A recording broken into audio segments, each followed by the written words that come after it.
Hello, thank you for contacting or watching CAN TV. My name is Israel Quesada from L.U.C.H.A, Latin United Community Housing Association. Today I'm going to talk about foreclosure prevention options, programs available for homeowners out there who are facing or at risk or facing foreclosure.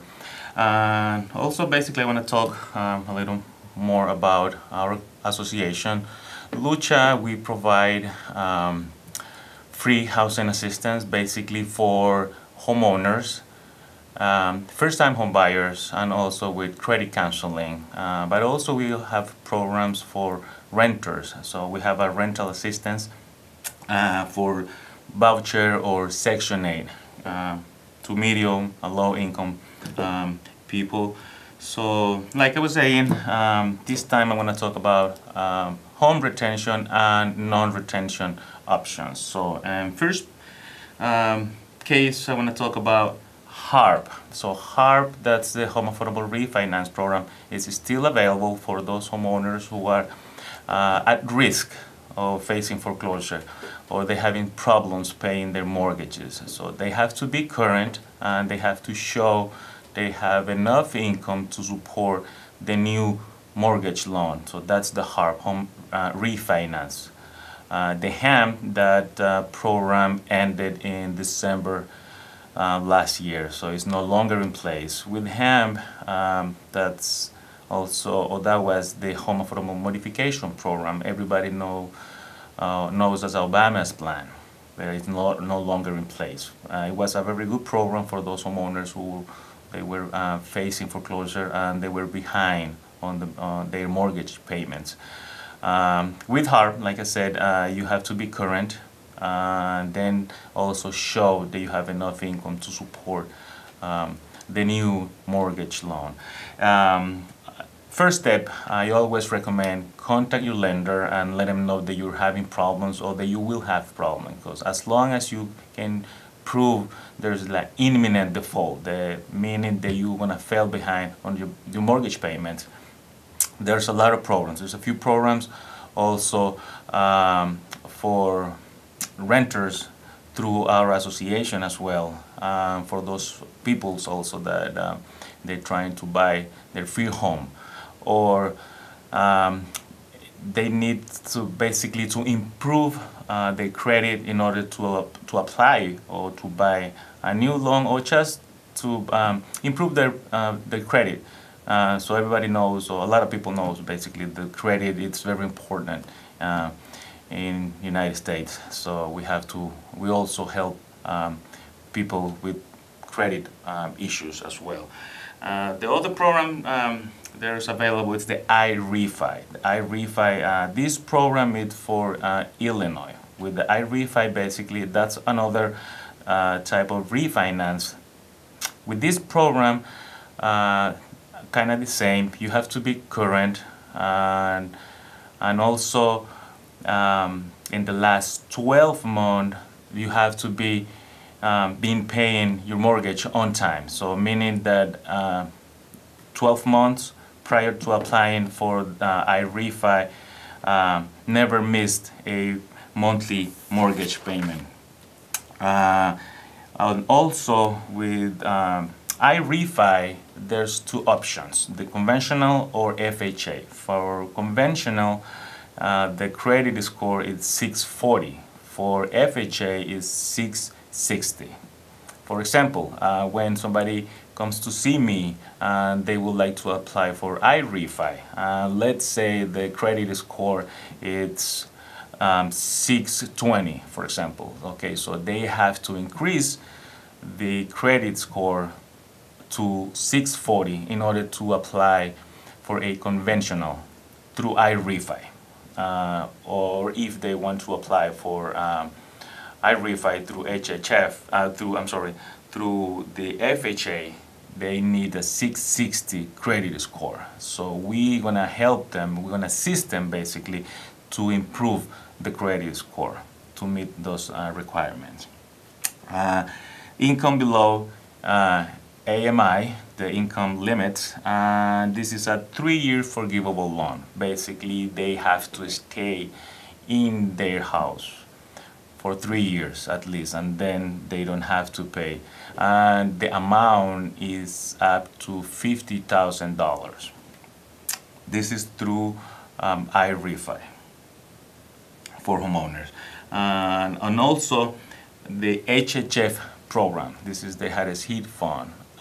With this program, this is through IDA, this Illinois Housing Development Authority. So with this program, basically, it's also for homeowners who are facing or at risk of foreclosure. With this program, they will get an assistance of up to $35,000. For example, let's say Mr. X is 3 months behind on his mortgage payment. Then probably because he lost his job or he had an accident or his income was reduced. With this HHF program, definitely they need to show there was a reduction in income. Also for those unemployment or underemployment. So what's going to happen is IDA, they will contact the lender and they will pay the amount they're behind. So let's say they are behind $5,000. So what through this program is going to happen is they will pay those $5,000 and then they will pay the PITI, which is the principal, interest, taxes, and insurance, known as the monthly mortgage payment, up to 12 months, or the $35,000 are exhausted. That's with HHF program. And also, once those programs, let's say somebody apply and they didn't qualify, or if the hardship is short term, they can apply for a forbearance plan. The forbearance plan is basically a lender will tell them, okay, you don't have to pay for 3, 6, up to 1 year or 12 months their monthly mortgage payment, or it'll be reduced. That's basically how the forbearance program works. And like I said, this is for a short-term hardship. What they're gonna do, it's basically a waterfall screening and see if they qualify for other programs available. So in the next step or the next program, it will be the reinstatement plan. With the reinstatement plan, it's basically they have to pay the amount they are behind at once. For example, if Mr. X fell behind because he got a new job, for example, and he now he's making more money, or let's say he's making the same amount of money, but he has enough money to repay maybe 1 month or 2 months that he fell behind, so he can contact the lender and say, hey, I would like to do a reinstatement plan, which is paying the whole amount at once to bring them to bring him current. The following program is the repayment plan. With the repayment plan, you have to show that you have also more income actually to do this program, or to apply for this program. Let's say Mr. X got a new job, so with a better position, so obviously he will make more money, but through the transition he fell behind 3 or 4 months, so he wasn't able to pay those 4 months for relocation or other problems that they might have. So, and then now that he's making more money than he was making previously, so he can say, well, lender, bank, I would like to do a repayment plan. So for example, he was paying $1,200 per month. So through the repayment plan, the lender, they will come up with an amount of money, including late fees, lawyer fees, and all those fees involved when somebody fell behind on the mortgage payment. So they will add that amount and then they will divide it by X amount of months. So that's what the new payment will be. So the $1,200 that Mr. X was paying plus the difference, let's say $1,200, and dividing the amount they are behind, it's $300 extra per month. So, and that's how the repayment plan work.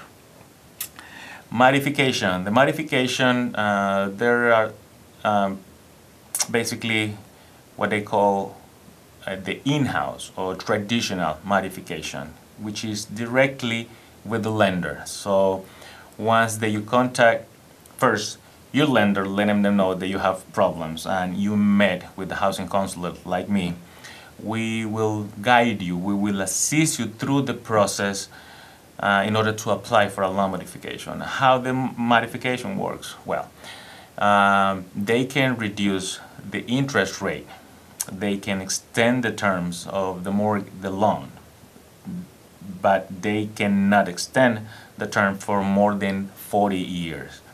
And whatever amount Mr. X is behind, they can add it to the principal, or they can put it at the end as a balloon. Those are some options, while the lender may or could do through the modification. There's another program also, the flex modification, but this is only for those loans who the investors are Freddie Mac or Fannie Mae. So it's basically a new program. It starts in the near future, the flex modification. Everybody's saying this is the continuation of HAM. That's, remember, the HAM is the Home Affordable Modification Program. Those are basically the home retention options or home retention programs available. Then, if Mr. X is not longer able to keep making the mortgage payments, or not longer able to keep the property, there's the non-retention option. Non-retention option, the lender will do the same. First is the short sale, or trying to sell the property for less than what they owe, or the deed in lieu. So the short sale, it's basically the same process, because you have to contact the lender and let them know what happened, and then most of the time they will send a package to the client, so they have to complete this package along with some documents. So also that's the reason why that before you see me, there's some required documents, so we can review them to have a better understanding of the process of the case, basically. And then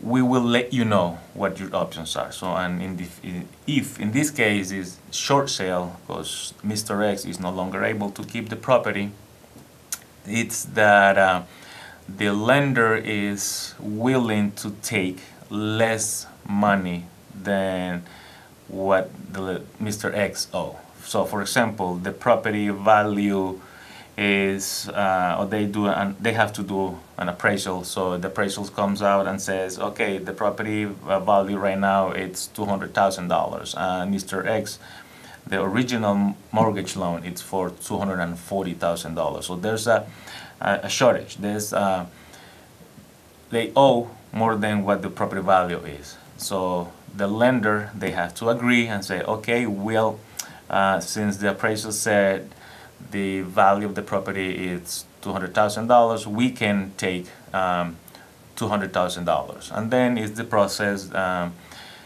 The client, or Mr. X, needs to get a real estate agent, and then this real estate agent, it will be in contact with the lender, because they have to provide some documents as well, the lease, the agreement between the real estate agent and the client, and so on and so forth. And then the deed in lieu.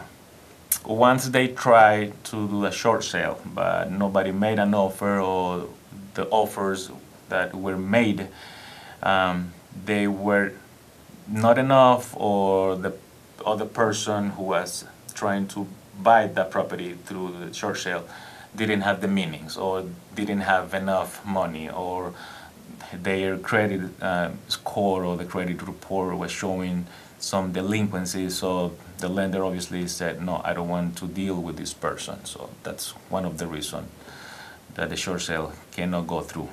So then they can try to do the deed in lieu. Basically, the deed in lieu, it's returning the house in a good faith. That's because they try to do all the home retention programs available, and then they couldn't do it, so they will return the property in a good faith. So once all these programs are available, and also they are to prevent foreclosure.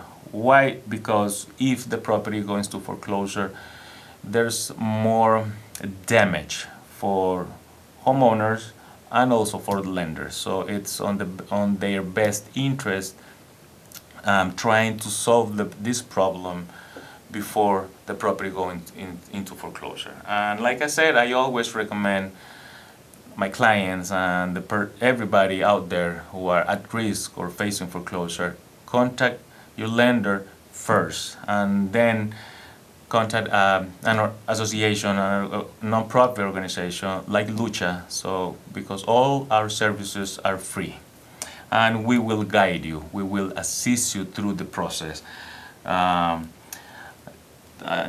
Going back a little bit about the HHF program, eligibility criteria.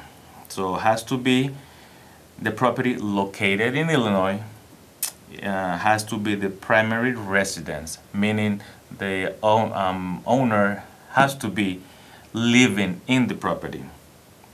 The household must experience at least 15% of reduction in income, and the household income cannot exceed 120% of AMI, or that's the area median income. And household liquid assets, they cannot exceed $17,000, and has to be the first lien, or position the first lien. And so with this, like I said, with this HHF, it's up to $35,000 that they can get assistance for those facing foreclosure. And also, like I was saying, in L.U.C.H.A, we also provide different programs for homeowners, for first-time home buyers, and also credit counseling, and also we have rental assistance. Through the rental assistance, we have a few buildings for those people who has either voucher or Section 8, and medium to low income people as well, like I said. Also through the I-REFI, there's a few lenders, a few banks working with this program, which is very good, like I said, for those who are current at this moment. They have enough income to repay the new loan, and then through IDA they will receive that assistance up to $50,000. So for example, if the balance on their mortgage is, let's say, $130,000, and then they have to do an appraisal, and that appraisal comes back for $100,000. So we're talking about $30,000 less. So that house is underwater. So once that you apply for I-REFI, also keep in mind that if you're trying to apply for I-REFI, like I said, the credit score, if you are applying for a conventional, has to be 640, or for FHA, 660.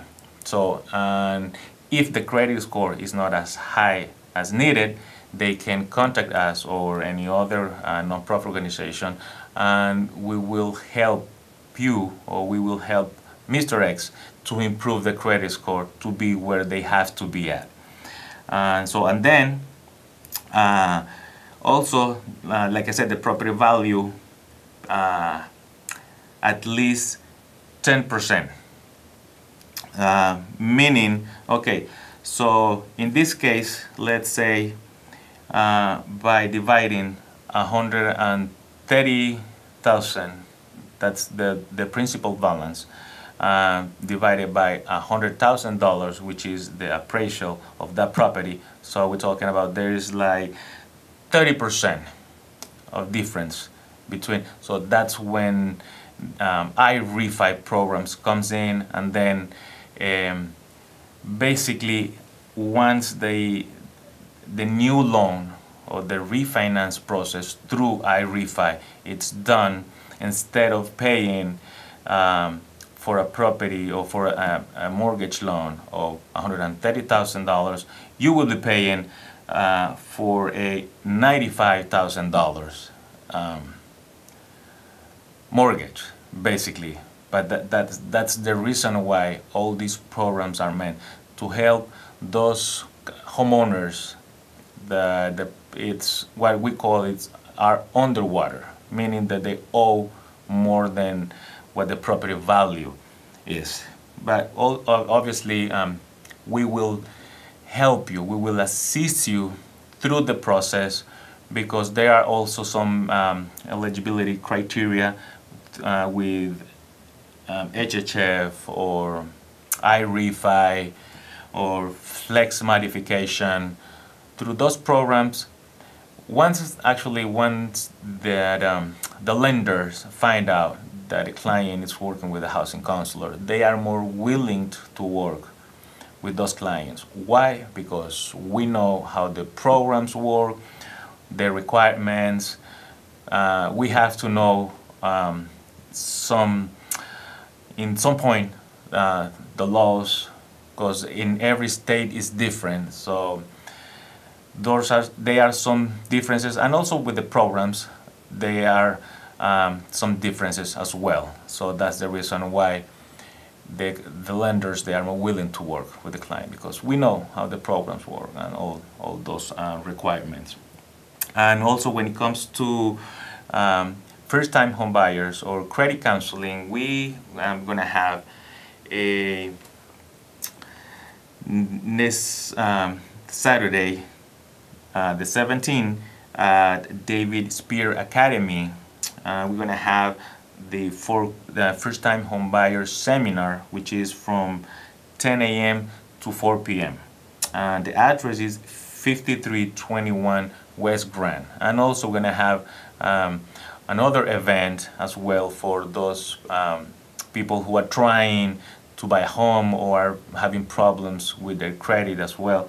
And this is basically an expo from 2 p.m. to 5 p.m. and it'll be the David Spear Academy, like I said.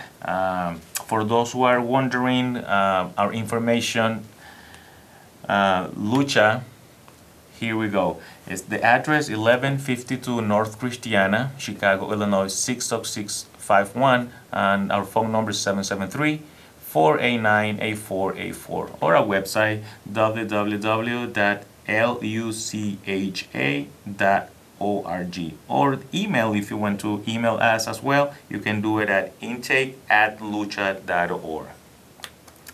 And remember, all our assistants are free, so you don't have to pay. That's also for those who are trying to buy a house, because in most of the cases, if you're trying to get any assistance through the government, the programs, so you have to receive the first-time home buyer certificate, which we provide that certificate, and like I said, it's at no cost. And all our services are free. And again, thank you very much for watching CAN TV. My name again is L.U.C.H.A. I'm a housing counselor from L.U.C.H.A, and I hope to see you guys soon. Thank you very much.